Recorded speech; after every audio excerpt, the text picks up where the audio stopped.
Hello friends, आपका learn deep में स्वागत है। आज हम लोग भारत के अनुसूचियां देखेंगे। कौन कौन से अनुसूचियां संविधान में शामिल की गई उसका हम लोग अध्ययन करेंगे। देखा जाए पहले संविधान में 8 अनुसूचियां थी। यह जो संविधान निर्माण किया गया उसमें हम लोगों ने देखा कि 8 अनुसूचियां हैं, बाद में उसे 4 बढ़ाकर 12 कर दिया गया। उसके बाद इसमें 395 अनुच्छेद थे। ये मूल संविधान में जो अनुसूचियां थी जो 1, 2, 3 करके उसमें लिस्टिंग किया गया था, वही जो 12 है वही अनुसूचियां कहलाई। तो उसका हम लोग यहाँ पे देखेंगे। पहला है प्रथम अनुसूची। इसमें क्या है देखा जाए, जो प्रथम अनुसूची है इसमें भारत तथा उसके राज्य और केंद्र शासित प्रदेश का वर्णन किया गया है। यानी आप प्रथम अनुसूची देख लीजिए, प्रथम भाग देख लीजिए और प्रथम अनुच्छेद देख लीजिए, तीनों में आपको वही देखने को मिलेगा।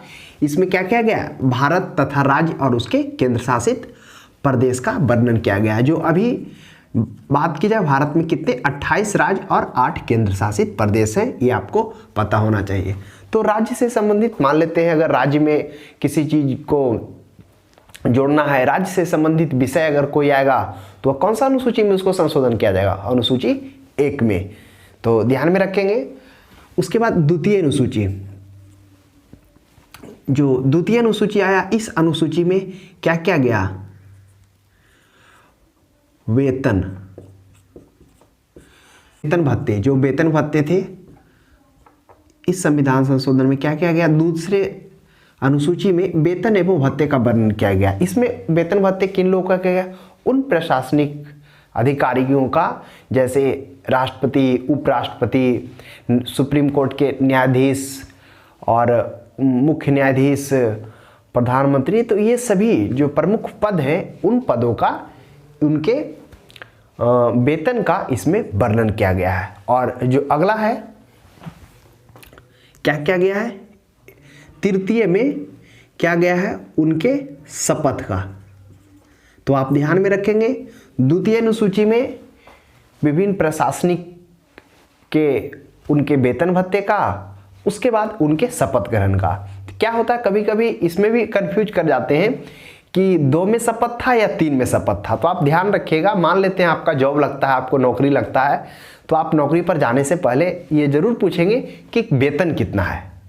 वेतन बेचेंगे, अगर वेतन जितना रहेगा आप संतुष्ट रहेंगे, उसके बाद वहाँ पर कार्य करना स्टार्ट करेंगे। जब कार्य करेंगे तो वहाँ पे जो उसका रूल रेगुलेशन है उसका वो शपथ लेंगे।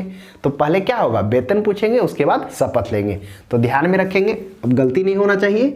द्वितीय में वेतन है और 3 में उसके शपथ का है, वर्णन किया गया है। उसके बाद जो चौथी अनुसूची है उसमें क्या किया गया है, प्रथम, देखिए प्रथम और द्वितीय और तृतीय, द्वितीय तृतीय को एक साथ याद रखेंगे और प्रथम और चौथे अनुसूची को एक साथ याद रखेंगे। चौथे में क्या किया गया है, चौथे में राज्यसभा के सीटों का आवंटन किया गया है। इसमें क्या गया, राज्यसभा के सीटों का आवंटन, यानी राज्य के द्वारा और केंद्र शासित प्रदेश के द्वारा। ये जो इनके सीट है, आपको पता होना चाहिए कि जो राज्यसभा में जो सदस्य चुने जाते हैं वह विधानसभा से चुने जाते हैं। तो देखा जाए, एक बार यूपीएससी में प्रश्न पूछा गया था, ऑप्शन में क्या था कि राज्यसभा के जो सीटों का चयन होता है उसमें क्या राज्य शामिल होता है या राज्य केंद्र शासित प्रदेश शामिल होता है, केंद्र शासित होता है, राज्य नहीं, यह राज्य या केंद्र शासित दोनों प्रदेश होता है। तो जो इसका होगा, राज्य और केंद्र शासित प्रदेश दोनों इस राज्यसभा में जो चुनाव हो, जो राज्यसभा में सदस्य आते हैं वो शामिल होता है। कैसे होता है, दिल्ली और पांडुचेरी एक ऐसा केंद्र शासित प्रदेश है जहां पे विधानसभा की व्यवस्था है और उस विधानसभा से चुनकर क्या होते हैं, वह राज्यसभा में आते हैं। तो ध्यान में रखेंगे, यह राज्य और केंद्र शासित प्रदेश दोनों होगा। तो इसमें चौथी अनुसूची में क्या गया, राज्यसभा के सीटों का आवंटन किया गया कि किस राज्य में कितना सीट दिया जाएगा। अब तो इस प्रकार से आप क्रम से याद रखेंगे, द्वितीय तृतीय को एक साथ याद रखेंगे, प्रथम चतुर्थ को एक साथ याद रखेंगे, याद हो जाएगा। एक बार फिर से हम लोग देखते हैं।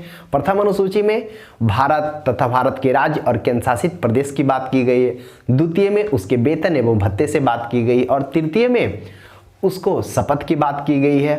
वेतन भत्ते किन, राष्ट्रपति, उपराष्ट्रपति, लोकसभा के स्पीकर का, उसके बाद सुप्रीम कोर्ट के न्यायाधीश, मुख्य न्यायाधीश, इन सभी का उसमें वर्णन किया गया वेतन का। और अब हम लोग पांचवी देखते हैं। पांचवी में क्या है,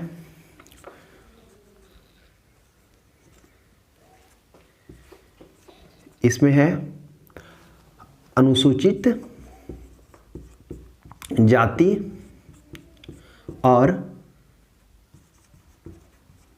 अनुसूचित जनजाति। इस पांचवें में अनुसूचित जाति और जनजाति के प्रशासन और व्यवस्था के प्रावधानों को पांचवें अनुसूची में रखा गया है। और जो छठी अनुसूची है, इस अनुसूची में 4 राज्य, उस 4 राज्य में जो अनुसूचित जनजाति है उनका वर्णन किया गया। वो 4 कौन कौन से हैं वो ध्यान में रखेंगे। पहला असम हो गया, दूसरा मेघालय हो गया, और तीसरा त्रिपुरा हो गया, और चौथा मिजोरम हो गया। तो ये जो 4 राज्य हैं, इस 4 राज्य में क्या क्या गया, अनुसूचित जनजाति के प्रशासन और व्यवस्था को लेके वर्णन किया गया है। तो याद रखेंगे 5 और 6 में, 5 में अनुसूचित जनजाति जो पूरे भारत में हुआ है, और जो छठी अनुसूची में है 4 राज्य, कौन कौन, असम, मेघालय, त्रिपुरा और मिजोरम। तो ये आप भूलेंगे नहीं, ये क्रम से याद रखेंगे। अगर आप मान लेते किन्हीं को याद नहीं होता है तो आप डायग्राम देखिए,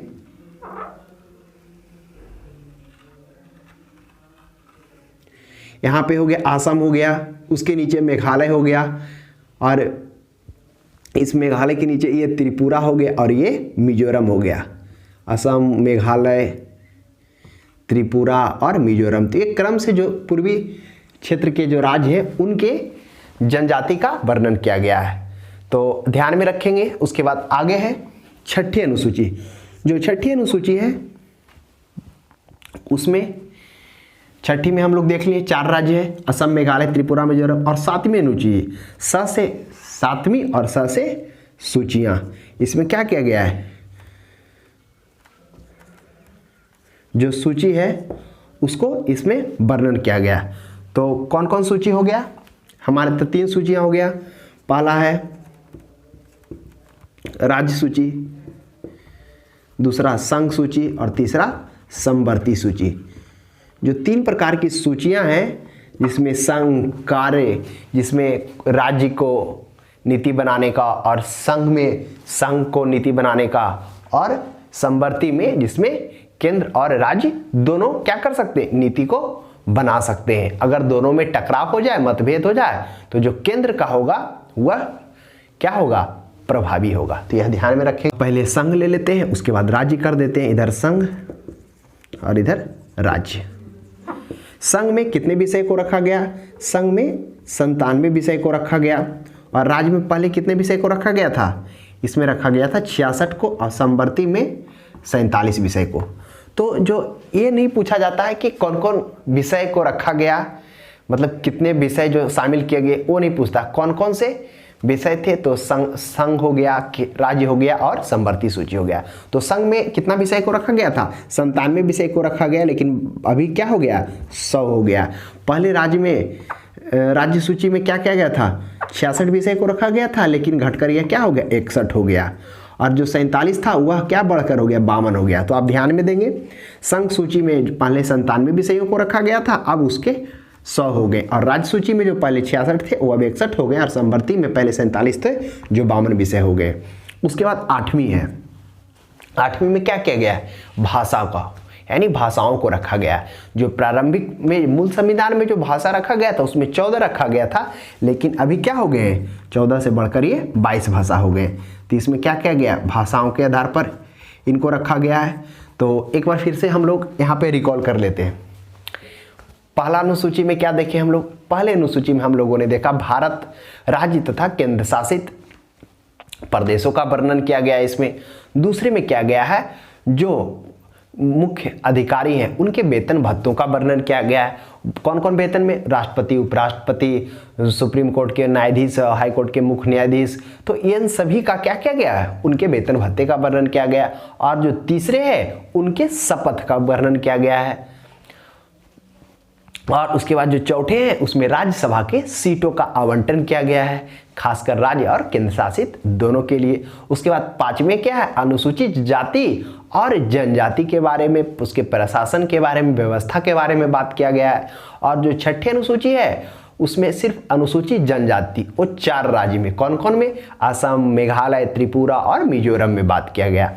और 7वें में आ जाइए, 7वें में स से 7वां और स से सूचियाँ, इसमें 3 सूचियाँ हैं, संघ सूची, राज्य सूची और समवर्ती सूची। और 8वां में क्या किया गया है, भाषाओं को रखा गया है। पहले 22 था और पहले 14 था, अब 22 भाषाओं को रखा गया। और आगे हम लोग देखेंगे बाकी जो 4 बच गए हैं, जो बाद में क्या किया गया उस संविधान में उसको जोड़ा गया, वो कौन कौन से हैं, एक चार्ट के थ्रू हम लोग उसको याद रखेंगे।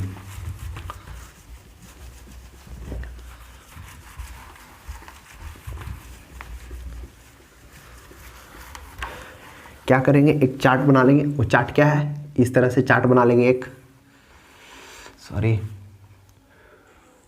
ये हो गया आपका चार्ट। इस चार्ट में हम लोग क्या करेंगे, 3 कॉलम बना लेंगे, 1, 2 और 3।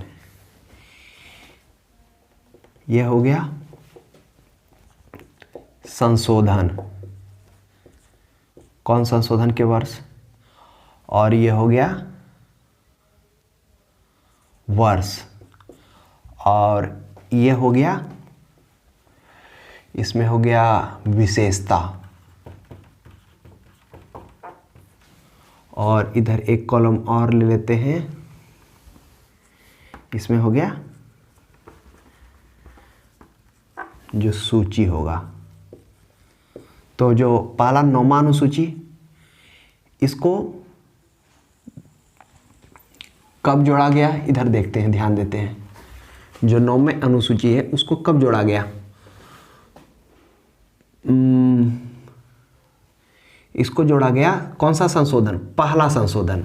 जब संविधान का निर्माण किया गया उसके बाद जो संविधान में प्रथम संशोधन होता है वह कब होता है, 1952 में।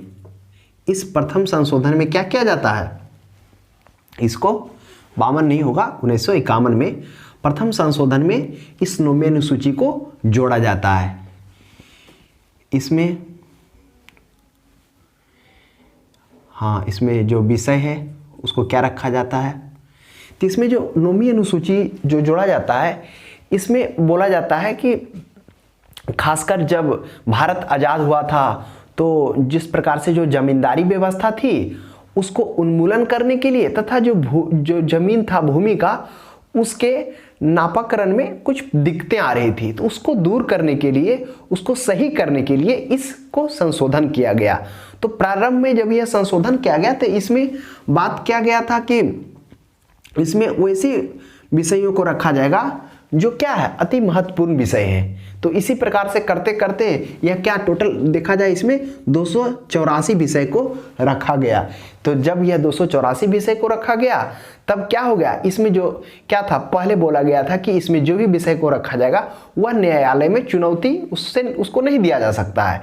लेकिन बाद में क्या किया, न्यायालय इसको निर्देश देता है कि क्या किया जाएगा, अगर कोई ऐसा विषय इसमें शामिल कर लिया जाता है, उन्होंने न्यायालय क्या महसूस किया कि इसमें क्या कर रहा है, राजनीतिक अपने हित के लिए क्या कर रहे हैं, वह अपना लाभ के लिए इसको फायदा उठा रहे हैं, तब उन्होंने घोषणा किया कि इसमें रखे हुए विषयों को भी क्या कह सकता है, उसको न्यायालय में चुनौती दिया जा सकता है। जबकि पहले तो क्या था कि उसको न्यायालय में इसमें रखे हुए विषयों को चुनौती नहीं दिया जा सकता है, लेकिन बाद में क्या किया गया, इसमें रखे विषयों को भी चुनौती दिया जाने लगा। तो इस प्रकार से इसमें खासकर कौन सा विषय रखा गया था, भूमि सुधार। भूमि सुधार इसमें लेके आया जो 9वां संशोधन हुआ। उसके बाद है विशेषता में आप लिख सकते हैं कि पहले इसे न्यायालय में चुनौती नहीं दिया जा सकता था, लेकिन बाद में इसमें रखे विषयों को न्यायालय में चुनौती दिया जा सकता है। ये उसकी मुख्य विशेषता में आप लोग लिख सकते हैं। उसके बाद अगला है 10वीं अनुसूची। यह जो 10वीं अनुसूची है यह कौन सा संशोधन में आया? यह 52वां संशोधन। ये 52वां संशोधन कब हुआ? 1985 में। इस 52वां संशोधन में क्या किया गया? दल बदल, यानी जो विषय रखा गया दल बदल का। इसमें क्या था कि इस समय बहुत सारी छोटी छोटी पार्टियां आ गई थी और बहुमत का सरकार नहीं होने के कारण क्या होता था, एक दल के एक पार्टी के जो दल होते थे वह अपनी सदस्यता बदलकर, वह अपना पार्टी बदलकर एक दल से दूसरे दल में जाते थे, दूसरे से तीसरे में, तीसरे से चौथे में। तो इस तरह के जो दल को बदल लिया जाता था उसको बनाए रखने के लिए एक संशोधन किया गया और दल बदल अधिनियम लाया गया। दल बदल लाया गया। कैमा संशोधन? 10वां संशोधन 1985 ईस्वी में 10वीं अनुसूची और 52वां संशोधन में लाया गया। उसके बाद क्या किया गया? इस रूल को खत्म कर दिया गया। यानी जब आप क्या कर सकते हैं, आप एक दल को छोड़कर दूसरे दल में जाते हैं तो आपकी सदस्यता रिक्त मानी जाएगी। यह प्रावधान किया गया दल बदल के थ्रू। उसके बाद 11वीं अनुसूची। 11वीं अनुसूची कब लाया गया? यह 73वां संविधान संशोधन, यह 1992 में लाया गया। आपको कहीं कहीं 1992 या 1993 भी लिखा हुआ मिलेगा। क्यों? क्योंकि क्या हो गया था, 1992 में इसको पेश किया गया था और 93 में इसको पास किया गया था, तो इसलिए कहीं 92 और 93 मिलेगा, आपको हड़बड़ाना नहीं है। इसमें क्या किया गया? इसमें पंचायत के विषयों को, पंचायती राज से जुड़े विषयों को इसमें शामिल किया गया। यानी पंचायत से जुड़े कृषि हो गया, सड़क निर्माण हो गया, यानी उससे पंचायत से संबंधित जितने भी जो विषय थे इसमें देखा गया 29 कार्य क्षेत्र को इसमें शामिल किया गया। तो ध्यान में रखेंगे जो 73वां संविधान संशोधन हुआ, 73वां संविधान संशोधन 1992-93 जो 11वीं अनुसूची हुआ उसमें पंचायत के विषयों को रखा गया, उसमें 29 कार्य क्षेत्र को शामिल किया गया। उसके बाद होता है 12वां अनुसूची या 74वां संविधान संशोधन, यह भी 1992 और 93 में इसको लाया गया। इसमें क्या किया गया? इसमें नगर प्रशासन से संबंधित विषय को डाला गया, यानी नगर पालिका से संबंधित। इसमें क्या किया गया? इसमें जो विषय को रखा गया 18 कार्य क्षेत्र को इसमें शामिल किया गया। तो यह ध्यान में रखेंगे। जो 12वां अनुसूची था यह 74वां संविधान संशोधन 1992-93 में इसमें नगर प्रशासन से संबंधित विषय को रखा गया, उसको शामिल किया गया कि नगर को कौन कौन सा उसको अधिकार है, कौन कौन सा उसके अंतर्गत आता है, और इसमें कितने कार्य क्षेत्र, 18 कार्य क्षेत्र को रखा गया। तो इस तरह से हम लोग यहाँ पे चार्ट के थ्रू यहाँ पर देखें। एक बार फिर से ये नोमा से रिकॉल करते हैं। आज कैसे करते? इधर पहले संशोधन, ऊपर से नीचे, फिर वर्ष। प्रथम संशोधन कब लाया गया? 1951 ईस्वी में। उसमें क्या किया गया? जो प्रथम संशोधन उसमें भूमि सुधार संबंधित रखा गया। उसके बाद 52वां संविधान संशोधन कब लाया गया? यह लाया गया 1985 ईस्वी में। इस 52वां संविधान संशोधन में क्या किया गया? दल बदल को लाया गया। उसके बाद 73वां संविधान संशोधन, इस 73वां संविधान संशोधन 1992-93 में लाया गया, जिसमें पंचायती से संबंधित विषयों को रखा गया। इसमें 29 पंचायत को 29 कार्य क्षेत्र दिया गया। उसके बाद जो 74वां संविधान संशोधन था 1992 और 93 में लाया गया, इसमें नगर प्रशासन से संबंधित विषयों को रखा गया, और उसके बाद यह जो इसमें 18 कार्य क्षेत्र शामिल किया गया। तो ये था हमारा पूरा चार्ट।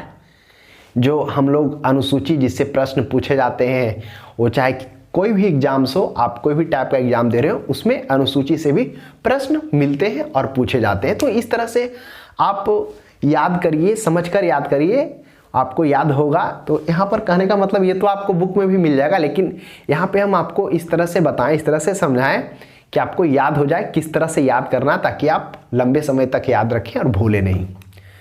तो आज के लिए इतना ही। अब हम लोग अगले क्लास में मिलते हैं, तब तक के लिए धन्यवाद।